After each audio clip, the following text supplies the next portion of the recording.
Hey,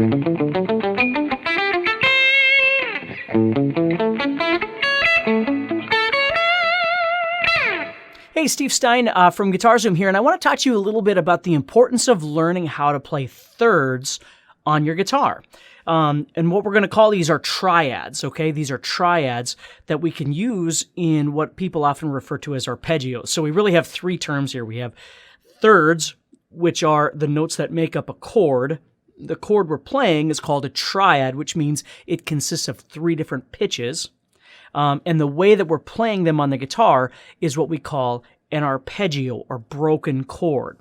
So if you think about it, if I play an A chord, right there what I'm playing are the three notes A, C sharp, and E. Okay, those three notes make up what's called a triad. That's what I'm playing in this chord. Okay, those chords are thirds, which means the distance from A to C sharp is a third. The distance from C sharp to E is also a third, okay? So just to throw out a little bit of terminology for you of what we're doing. Now, if I was to take that chord and instead of strumming it like that, I pick through it, I'm creating what's called an arpeggio. Okay? So when I strum it, I get a chord. When I pick through it, I get an arpeggio. So what I want to do is I want to explain to you a little bit of a shortcut on how to play these chords and then how to find them across the guitar for various reasons. I use arpeggios or these chords in my soloing. I use them for filling in between, when I'm playing chords and things like that. And there's just all kinds of different uses for this. And plus, it just really helps you to get to know your fretboard a bit better. So let me show you this. Let's just first start off by learning how to play this Arpeggio of Triads, okay? So what I'm going to do are take the notes here of this A major chord, which are A, C sharp, and E, and I'm going to play them right here. I'm going to play A with my middle finger, C sharp on the fifth string, fourth fret, and then my pinky is going to go on the 7th fret of the 5th string as well. So I have 5, 4, 7. And the notes I'm playing here are going to be A, C sharp, and E. And you can see how it kind of forms this little triangle, right? I start with my middle, drop down on my first finger, and then head over to my pinky. Now, don't really worry about the picking and that sort of thing, because you can do this any way you want to. I don't want to turn this into a technique thing as much as it is a creative theory element for you. Okay? Now, this right now, what I'm playing is a major arpeggio, a major triad. Okay, if I did the exact same thing but started on the 5th string, it would look just like this, just like the one on the 6th string. Okay, if I went down to the 4th string, it's going to look exactly the same. So every time I'm creating this major triad, that's an A major, that's a D major, because I'm starting on D. I'm playing D, F sharp, and A. Okay, if I move down again, I'm on G. And again, same shape is creating a major arpeggio or major triad. Okay, so here I'm playing G, B, and D. Let's see. So I have A, D, and this one right here is G. Okay, so we're going to move down again. Here's where the problem is. When I move down to the 3rd string, I can't do this anymore. See, it sounds weird? Because the interval is different. The tuning is different between the 3rd and the 2nd strings, right? You've probably tuned like this before. You're on the 5th string, and then here you get to the 4th string, or the 3rd string and the 2nd string, you got to move down one. So we can't do it the same way. So the shape, when we get to the 3rd string, has to look like this. We're going to go, instead of going 5, 4, 7 like we did before, we're actually going to go 5, 5, 8. So we're creating a little mini bar. So if you ever want to play a major arpeggio and it's going to be starting on the 3rd string, you got to remember that the shape is going to look different. So I'm playing 5, 5, 8. Now when I move to the 2nd string, it goes back to the original shape. So I'm using my middle finger to my first finger, just like I did up here. The same idea. Okay? Now obviously as I'm playing on different strings, it's creating different chords, right? I mean, that's something that we need to know a little bit about our fretboard with. I need to know where A is on the 6th string, for instance, to be able to make an A major arpeggio or A major triad. If I wanted to make an E, for instance, I'd have to know where E is on my guitar. So I might go to the 7th fret of the 5th string, but the shape is going to be the same. So what I want to do is I want to show you, I'm going to compare apples with apples here. I'm going to use an A major triad, an A major arpeggio, and I'm going to play it across the entire guitar. So I can kind of show you what it looks like, and I'm also going to show you how they connect together. And then you could do this with any chord you wanted to. So we've got A, C sharp, E, there's my root, 3rd, and 5th, my major arpeggio. Now the next available one that I've got, I'm going to move down to the 4th string on the 7th fret here, which is A, and I'm playing an octave. So I'm playing, and you can see I'm just playing an octave right there. So I'm playing the same 3 notes, the root, the 3rd, the 5th, this triad, right? I'm playing the same notes, it's just 1 octave higher. Now I'm going to play the next octave, which is actually going to exist right here on the 2nd string, 10th fret. That's also an A. So I have A, C sharp, and E again. Okay, so we have, if you've got your guitar, go ahead and try this with me, okay? So we've got A, C sharp, and E. A on the 7th fret of the 4th string, A, C sharp, E.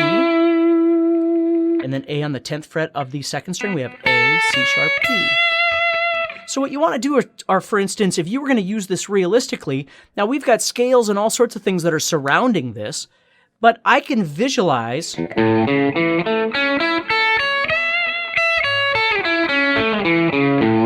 those 3 movements in there that I can utilize over this chord.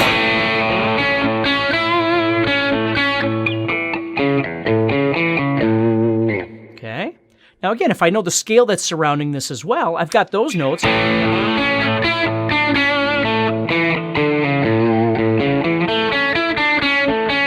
That I can make something interesting with as well. Or maybe somebody's playing this chord, and I'm just going.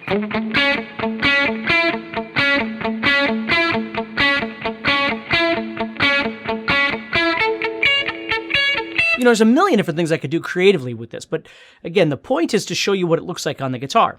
Now, we're not going to end here. This is just, I ran out of strings right here. So what I'm going to do here is I'm going to keep going with this A major arpeggio, but what's going to happen now is I'm going to head up to the 5th string, because if you think about it, I played on the 6th string, then I went down to the 4th string, then I went down to the 2nd string. So I skipped the 5th string and I skipped the 3rd string to make these octaves, okay? So I'm going to go to the 5th fret, or excuse me, the 5th string, 12th fret, and I'm going to play the exact same shape here. Now look at that. See how those are the same octaves, but just in different positions? Now I want you to see it though, so you can visualize on your fretboard this arpeggio, this one, this one, this one, and then we've got one left here. We've got one sitting right here. But remember, because it's on the 3rd string, the shape is a little different. You see? So I've got... They're all sitting right there. If I wanted to do this exact same thing, but I was playing over a G chord, all I have to do is shift it down until I get to G.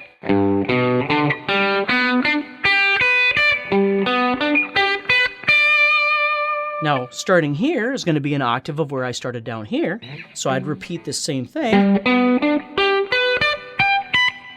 Sorry, that sounded not so good. Right there. So I just have the octave one, or those same arpeggios, 1 octave higher. So you see, the really cool thing here is that it gives you the availability. Maybe you don't see them all at the same time, but it gives you the availability of being able to play whatever chord it is and find an arpeggio somewhere in the vicinity of where you're playing. And what I mean by that is, let's say I had a D power chord, right? So I'm thinking, okay, well, I'm gonna do something. Well, I've got it sitting right here.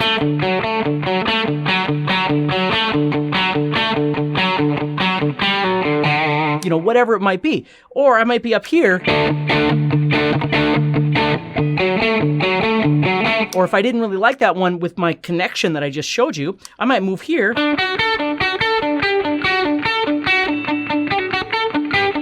and make something else up. You know, whatever it might be. Or I'm connecting those together for some reason. But the point is it just moves you across the entire fretboard. So now all of a sudden, you can start seeing the notes of your chord, this root, third, fifth, everywhere. Okay? So you've got one here, one here, one here, one here, one here, and then it just starts all over in the octaves and does the exact same thing. And you can do that with any chord you want. Now, let's say that your chords, for instance, all you have to remember about the major ones that we just talked about are they're all this same middle finger to first finger kind of shape, except when you get on the third string. When you're going from the third to the second string, that's when you have to make this little mini bar to make that work. But all the other strings will work just fine. All we have to do is find where our root is. Is the A here? There we go. Or is A here? There we go. Or is A here? Or wherever we can find the A, we can create that arpeggio. Now, the other thing to understand is that you can actually work the opposite direction. Instead of moving this way, you can actually create your arpeggio this way.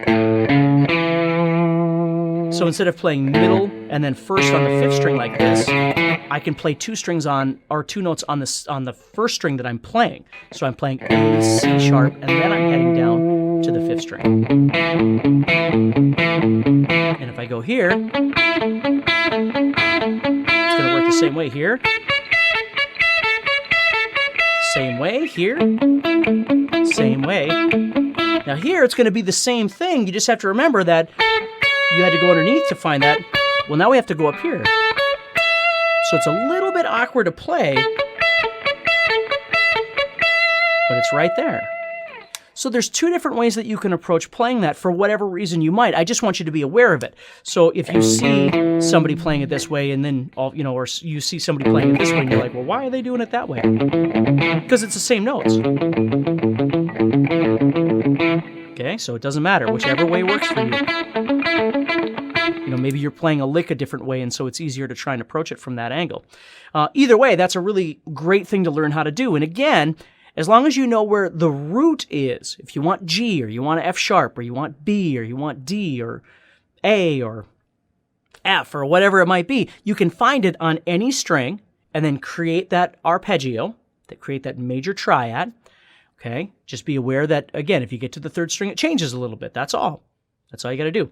The second thing that I want to show you, aside from the connection between these two, is the fact that if you came across a minor chord, what would you do? Well, with a minor chord, you do the exact same thing, except the second note that you play in any of these situations, the second note has to be lowered 1 fret. Okay? So if I was playing an A major chord, for instance, I'm playing A, C sharp, and E. Again, anywhere. However I'm doing it. If I want to play A minor, I'm going to play A, C. So I have to lower that C sharp down 1. I got to move down 1 fret. And it doesn't matter where I go.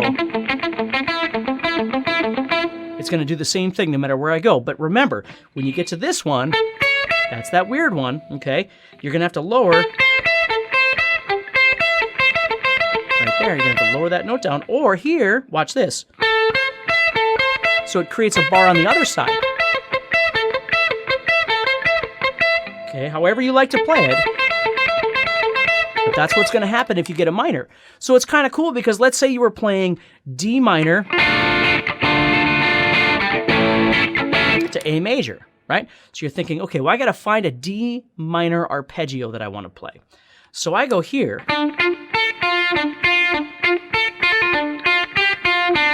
And I create some sort of a cool little thing. Okay, and then A comes up, and it's an A major, and I go, okay, well, now I need something that's kind of like that. That one's a little bit far away. I could maybe use that one. So I'm going to use this one here. So on the D minor one, I'm going to be right here. On the A major one, I'm going to be right here. See, so I could make some cool little riff in the background of a chord that's being played.